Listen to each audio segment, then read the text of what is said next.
الله تعالى قال قال لي رسول الله صلى الله عليه وسلم أكثر من قول لا حول ولا قوة إلا بالله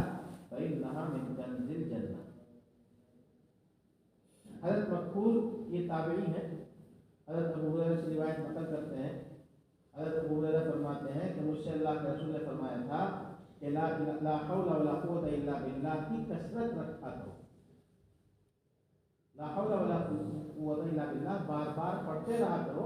اس لیے کہ یہ جنت کے خزانوں میں سے ہے۔ یہ تو روایت کے الفاظ ہو گئے جو حضرت ابو ہریرہ سے منقول ہیں۔ اب حضرت مقبول ان الفاظ کے بارے میں یہ کہتے ہیں فمن قال لا حول ولا قوة الا بالله ولا منجأ من الله الا اليه كشف الله عنه 70 بابا من الضر ادناها الفقر۔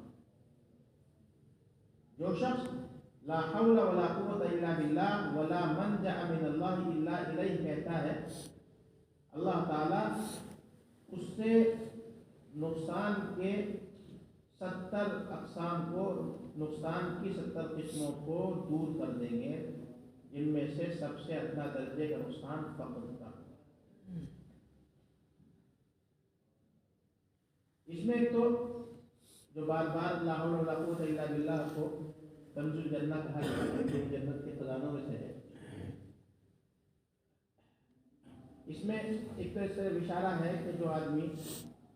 کلمے کا ورد کرتا ہے، اللہ تبارک و تعالیٰ اس آدمی کو اس دن اس کلمے کا فائدہ پہنچائیں گے جس دن دنیا کا کوئی خزانہ انسان کو نفع نہیں پہنچا سکے گا۔ قیامت کا دن ایسا ہوگا کہ جس میں انسان کو دنیا کا کوئی مال یا دنیا میں جو اس کی اولاد تھی